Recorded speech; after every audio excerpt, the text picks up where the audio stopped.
Halo, selamat malam. Ya, selamat malam, saudaraku. Selamat malam, Mbak Nikana. Ya, silakan. Maaf, Mbak ya, ini mau bertanya saja, sedikit bertanya ini. Tadi kan kita dengar ada di perdebatan itu tentang Buka kelahiran kamera Tuhan. dulu.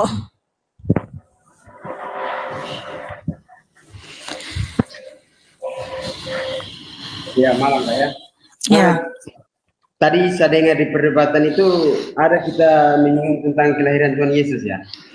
ya. Katanya Tuhan Yesus lahir pada tanggal 25 Desember. Nah, boleh tahu di mana di dalam kitab apa ya yang tertulis tanggal 25 Desember Tuhan Yesus lahir? Kamu agamanya apa? Saya Kristen, Nasrani juga. Tapi selama saya pelajari Alkitab, tidak pernah saya ketemu kalau 25 Desember itu ada kelahiran Tuhan. Tadi kamu Yang, bilang apa? Tunggu dulu, kamu nggak usah laju-laju ngomongnya. oh ya, ya. Ngomongmu aja berambalangan, salah-salah. Oh ya, ya. Tadi kamu bilang saya Kristen juga, atau Nasrani. Ya, Kenapa Nasrani. kamu bilang atau Nasrani? Saya Nasrani. Mana ada Nasrani di Indonesia? Nggak ada agama Nasrani di Indonesia. Oh, Kristen bukankah Nasrani? Ya bukanlah, itu aja kamu nggak tahu, boro-boro tentang tanggal lahir. Oh, ya, ya. Baru tahu kalau Nasrani itu bukan Nah Kristen. itu dia, makanya gue kasih tahu sama lo. Kalau kamu nonton di sini, kamu dengar apa yang saya bilang, nggak akan mungkin salah. Kata Oh, ya. Nasrani aja kamu nggak tahu. Kamu ngomong dirimu Nasrani, sedangkan Tuhan Yesus itu mengajarkan kepada kita identitas kita itu adalah Kristen, bukan Nasrani. Firman Ya. Tuhan di 1 Petrus 4 ayat 16. Jika ia disebut Kristen, janganlah ia malu, tetapi hendaklah ia memuliakan Allah dalam nama Kristus itu. Nah, dari kata Kristen dan Nasrani aja kamu nggak tahu, boro-boro tentang tanggal lahir Tuhan Yesus ketika datang ke dunia. Supaya kamu paham, saudaraku, belajarlah sungguh-sungguh. Kita itu bukan Nasrani, kita itu Kristen. Jangan mau kamu menyebut dirimu Nasrani dan jangan mau kamu dipanggil Nasrani. Kalau ada yang panggil kamu Nasrani, bilang, tolong jangan panggil saya Nasrani, saya bukan Nasrani, saya Kristen. Ya, kita harus bangga disebut Kristen. Identitas kita itu Kristen. Identitas kita itu adalah anak-anak Allah. Sebab ada firman Tuhan di Yohanes 1:12. Barang siapa percaya kepada Tuhan Yesus disebut anak-anak Allah. Nah, selain dari itu jangan kamu mau ya, kita itu anak surga, anak Tuhan Yesus, anak-anak Allah, ya Kristen, pengikut jalan kebenaran, pengikut jalan Tuhan, pengikut Allah semesta alam. Gitu saudaraku, jangan pernah bilang dirimu Nasrani ya. Tadi saya sudah sebutkan dasarnya itu adalah di Lukas 2 ayat 8, Lukas 1 ayat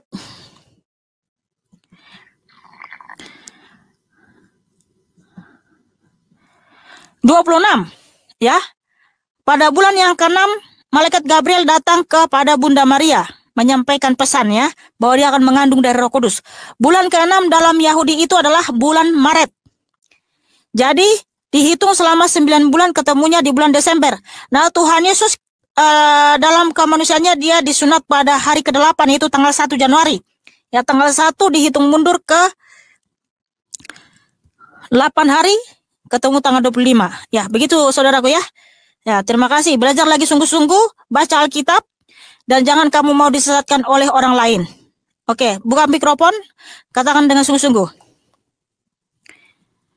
Buka mikrofonnya dulu. Buka mikrofonnya. Buka mikrofon aja kamu nggak tahu, saudaraku. Aduh. Nah, kalau dikasih tahu, dengar. Buka mikrofon kamu nggak tahu. Kamu aja juga nggak tahu dirimu Nasrani atau Kristen. Makanya dengar apa yang ku bilang, saudaraku ya. Oke, mantap. Selamat malam, Bang Sarman. Iya, betul. Ya, Sarman. Ya, silakan. Saya mau nanya satu aja, bisa kan? Bisa, Bang. Kalau Allah itu, kalau Yesus bilang ya punya anak gitu. Tuhan adalah Allah itu sendiri, Bang. Iyalah, tapi maksudnya Allah itu ada anak gitu. Anak-anak Allah itu ya kami, Bang. Kita yang percaya kepada Tuhan Yesus. Sebab ada firman Tuhan di Yohanes 1 ayat 12. Barang siapa percaya kepada Tuhan Yesus diberi kuasa menjadi anak-anak Allah. Jadi anak-anak Allah itu kita, Bang, yang percaya kepada Tuhan Yesus, Bang. Begitu, Abangku. Oh, gitu. Iya. Jadi maksudnya Wis, banyak Allah itu kerupuknya. diperanakan lah gitu. Ada diperanakan, ada beranak gitu. Banyak kerupuknya, Bang, ini. Aku jadi fokus. Keluarkan kerupuknya, Bang. Iya, iya, oke ya. Iya, Hanya iya. itu aja. Ya, soalnya beda ya kan. Kalau kami yang nggak diperanakan, kalau Allah itu tidak diperanakan dan tak diperanakan gitu. Iya, karena gini, Bang, standar dari, mohon maaf dengan segala hormat, di dalam iman Kristen, standar dari Allah bukan tidak diperanakan, bukan tidak beranak dan tidak diperanakan, ya. Itu bukan standar Allah. Karena mohon maaf dengan segala hormat, batu juga tidak beranak dan tidak diperanakkan, ya. Karena tidak beranak dan tidak beranak dan tidak diperanakkan, itu bukan standar dari Allah. Itu bukan menceritakan tentang kemahakuasaan. Tapi standar dari Allah itu adalah bahwa dia terbukti Allah yang maha kuasa, Allah yang maha hadir, Allah yang sudah terbukti memberikan pengampunan. Dia mati dan bangkit pada yang ketiga, sehingga banyak orang bangkit dan sekarang ada di surga. Itulah bukti bahwa Yesus Kristus itu Tuhan. Gitu, Abangku. Oke. Mm-mm. Oke ya. Oke. Ya, itu saja, Abang. Ya. Makasih Abang yang cakap dan manis sudah bertanya. God bless you.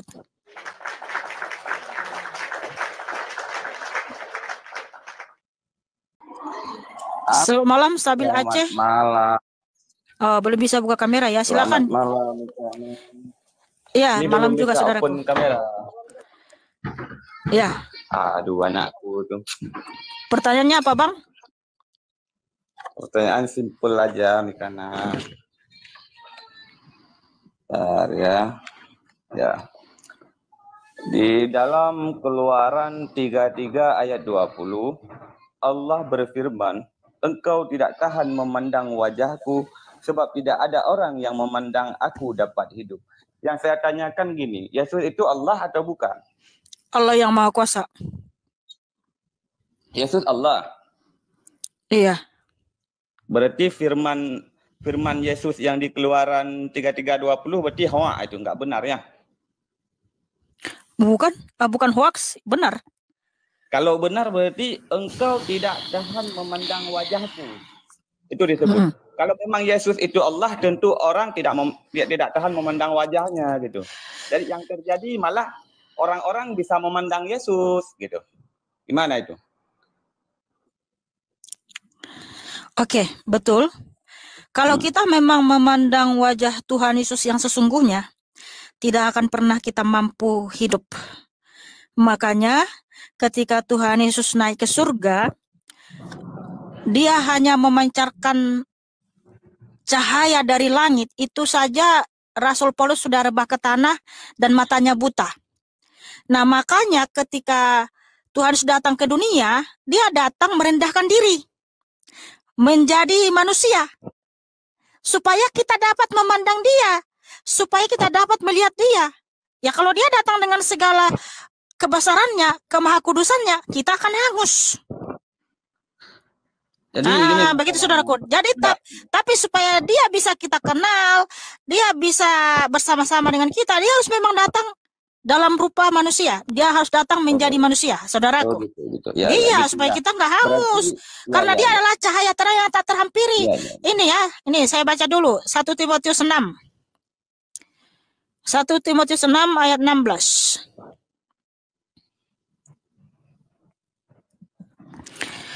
Dialah satu-satunya yang tidak takluk kepada maut. Betul, Tuhan itu tidak takluk kepada maut. Itulah kenapa dia bisa mematahkan kutuk kematian. Dia mati dan bangkit. Nah, kalau dia takluk kepada maut, dia akan mati selamanya, nggak bisa bangkit. Tapi Tuhan itu tidak takluk kepada maut karena dia bangkit dari kematian. Bersemayam dalam terang yang tak terhampiri. Seorang pun tak pernah melihat dia, dan memang manusia tidak dapat melihat dia.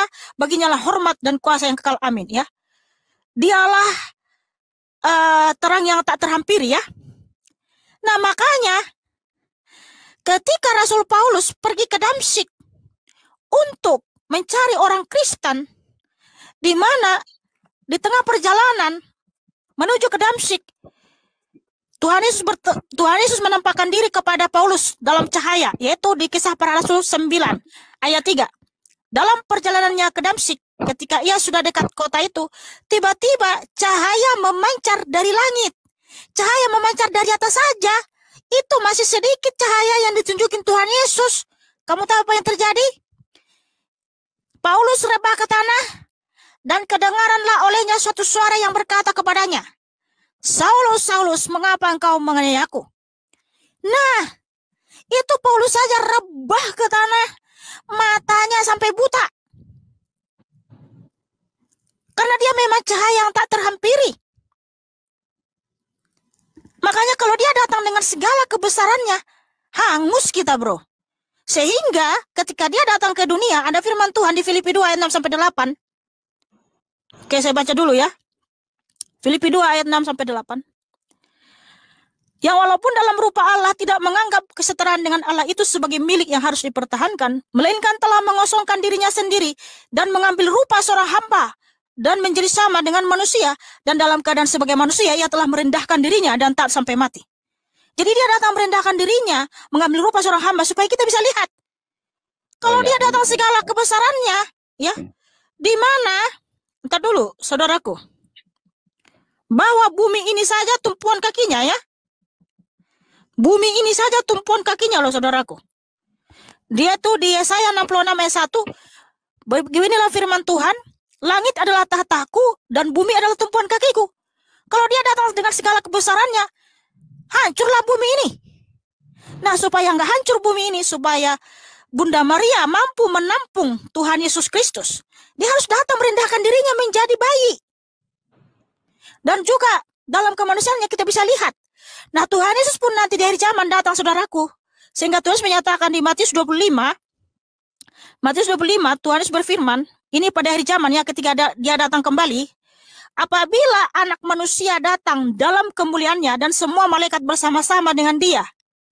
Ya, Matius 25 ayat 31. Kenapa tetap ditulis apabila anak manusia datang? Di akhir zaman. Dia harus datang dalam anak manusia. Karena kalau dia datang dengan segala kemahabesarannya tadi cahaya terang tak terhampiri, hangus kita, bro. Makanya Tuhan itu adalah Yahweh yang terlihat, Allah yang terlihat.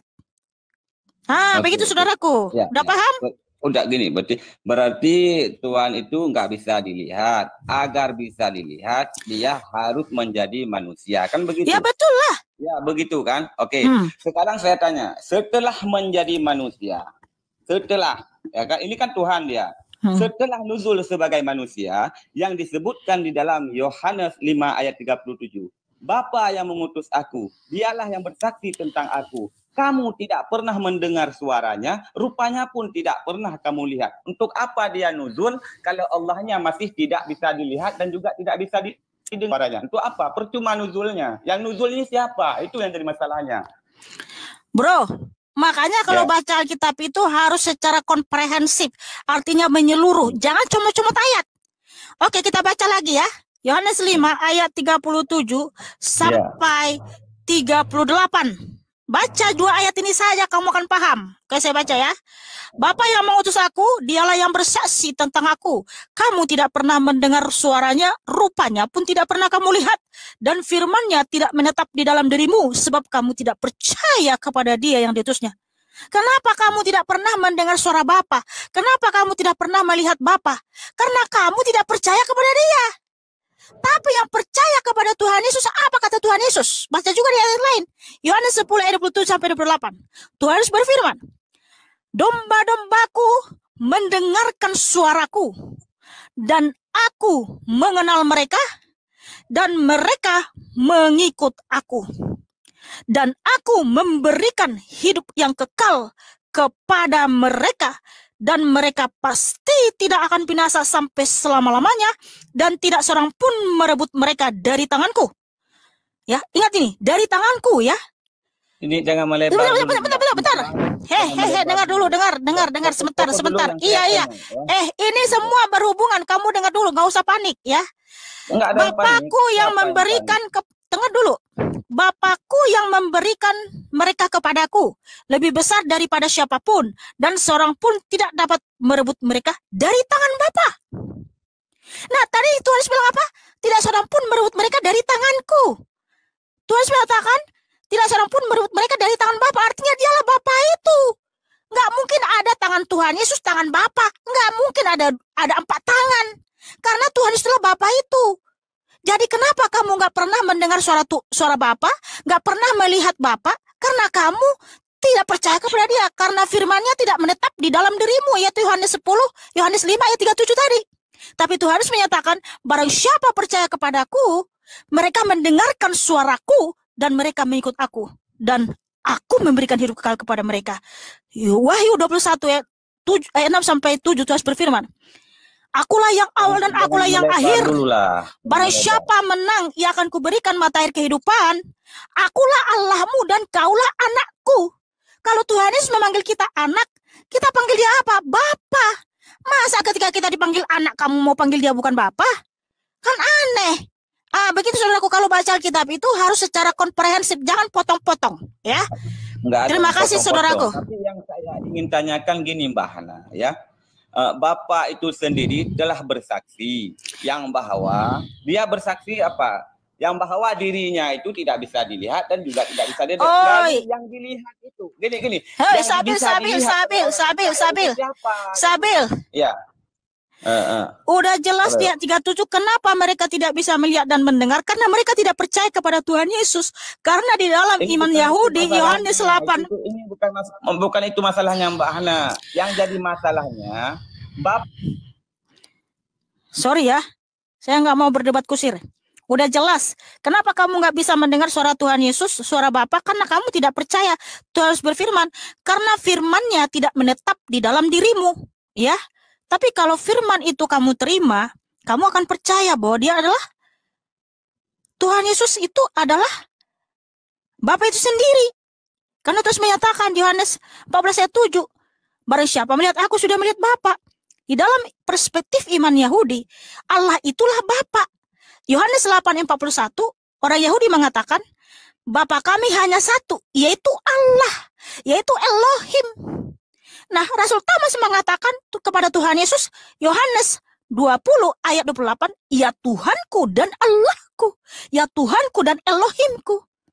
Udah jelas Tuhan Yesus itu adalah Yahweh Elohim. Makanya kalau baca Alkitab itu secara komprehensif saudaraku, jangan comot-comot ayat ya. Selamat malam M. Haris. Selamat malam Mbak Malika.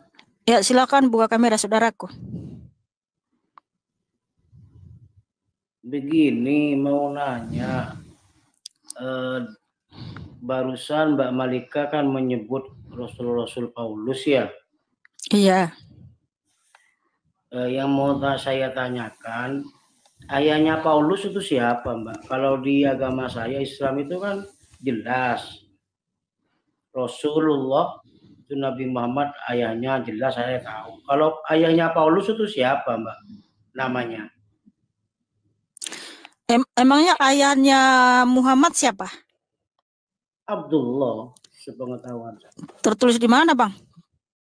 Jadi di sejarah. Dalilnya di dalam kitab suci Abang mana? Al-Quran. Terus yang saya tanyakan, jangan bahas saya sudah. Saya mau bahas tentang Mbak Malika, tentang ayahnya Paulus itu siapa namanya. Tadi kan kamu Bang datang ke sini kan kamu compare ke imanmu. Kalau Rasul kalian itu kan jelas silsilahnya, ya kan? Iya. Jelas ibu dan ayahnya. Nah ketika saya tanya di mana tertulis ayah dan ibunya, Abang nggak bisa jawab. Aduh, gimana lah Bang ini? Di sejarah. Saya pengen tahu ayahnya Paulus itu siapa. Di keyakinannya Mbak Malika. Mbak Malika. Mbak Milkana.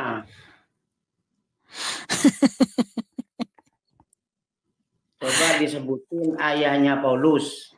Iya, tadi juga jawab dulu siapa tadi ayahnya Kan saya bertanya dulu sama Mbak Milkana. Iya. Ya kejawab dulu karena tadi kan abang itu langsung bawa kitab abang kan, bawa Nabi abang kan. Iya. Ya silakan bang. Namanya Nabi Muhammad itu nama ayahnya Abdullah. Iya, di mana tertulis? Di sejarah. Oh, sejarah. Terus yang saya tanyakan, tolong dijawab dulu sama Mbak Milkana. Loh. Ayahnya Paulus itu siapa namanya? Iya. Mana tunjukkan dalilnya dulu, Bang. Jangan balik dari tanya dulu. Ini kan yang punya les kan. Enggak, karena kamu tadi compare ke imanmu kan harus itu. Balik nanya ke saya kan bertanya. Iya. Sebutkan dalilnya di dalam Al-Quran nama orang tua dari nabimu. Nabinya namanya ayahnya itu Abdullah. Dalilnya bang, datanya data. Kok kebalik saya yang ditanya? Loh, karena tadi di awal masuk di sini abang langsung compare ke iman abang. Makanya kan saya bertanya tadi kan waktu ya kalau bertanya aja bang, nggak usah compare ke imannya. Kan kita di sini diskusi tanya jawab. Kita diskusi tanya jawab sudah. Saya bertanya ya. Enggak, karena tadi kamu sudah terlanjur langsung bawa tentang nabimu. Silakan tunjukkan dulu datanya. Nggak bisa jawab. Berarti nggak bisa jawab ya? Iya, tunjukkan datanya dulu di dalam Al-Quran. Berarti Mbak Milkana nggak bisa jawab. Ya Allah, tolong. Loh, siapa coba jawab? Ayahnya Paulus siapa? Loh, tunjukkan dulu datanya tadi. Dalilnya di mana? Tunjukin. Saya nanya sama Mbak Milkana yang punya lab. Ayahnya Paulus siapa? Katanya di agama Mbak Milkana itu Paulus. Lah, tadi di awal kamu masuk di sini kamu bilang kalau Nabi saya jelas orang tuanya ayah dan ibunya begini. Oke, tunjukkan datanya di mana di dalam Al-Quran tertulis. Sekarang saya balik nanya juga ke Mbak Milkana tadi menyebutkan. Enggak, tunjukkan dulu di dalam Al-Quran saudara di mana tertulis nama namanya orang tuanya Muhammad, yaitu ibu dan ayahnya. Silahkan. Kan sudah jelas barusan saya menyebutkan. Datanya, dalilnya bang. Kalau punyanya Mbak Milkana siapa aja coba sebutin. Kalau saya sudah nyebutin namanya Abdullah ayahnya, ibunya. Sekarang data. Nah, Mbak Milkana nggak punya data juga. Data dulu bang. Kalau ditanya ayahnya Paulus. Kenapa abang matiin lampu bang? Udah malu bang? Ya bukan malu Mbak Milkana, nggak bisa jawab. Ditanya ayahnya Paulus. Tadi muka abang masih jelas ada terang cahaya lampu, sekarang sudah dimati lampunya. Abang malu? Abang mau menyembunyikan diri? Ya enggak menyembunyikan. Ya udahlah bang, kalau kamu juga nggak bisa nunjukin data, maka aku pun nggak jawab juga. Terima kasih abangku, Tuhan Yesus Kristus memberkatimu. Tapi Mbak Milka nggak tahu. Nggak tahu namanya ayahnya.